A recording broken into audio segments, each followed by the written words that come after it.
For some scientists, however, purely scientific explanations of heavenly visions do not suffice. Emily Williams Kelly is a psychologist who works at the University of Virginia's Division of Perceptual Studies, which treats the study of NDEs as legitimate science. Her resume is impressive. She has degrees from Duke, the University of Virginia, and the University of Edinburgh, not institutions one usually associates with the study of the supernatural or paranormal. Kelly has spent her career researching, as she puts it, the interface between the brain and the mind. Practically speaking, she interviews dying people and tries to find patterns among their similarities. Kelly believes the experiences of people who have had near-death visions demonstrate that consciousness exists even after normal brain function ceases. She would seem to provide some corroboration for Eben Alexander's claims.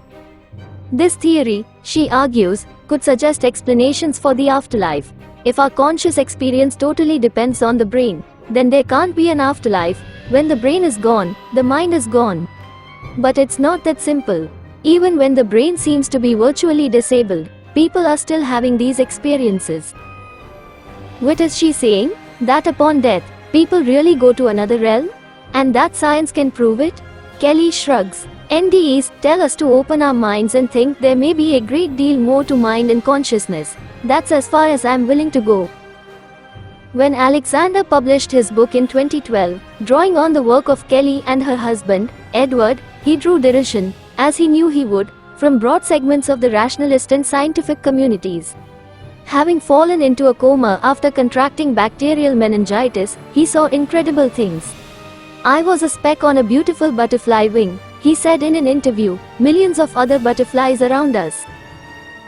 We were flying through blooming flowers, blossoms on trees, and they were all coming out as we flew through them. There were waterfalls, pools of water, indescribable colors, and above there were these arcs of silver and gold light and beautiful hymns coming down from them.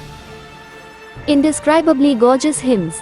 I later came to call them angels, those arcs of light in the sky." This experience convinced him beyond any doubt of the existence of a loving God and the ability of souls to travel to the realms where God lives. "The idea of a godless universe now lies broken at our feet," he wrote in his book.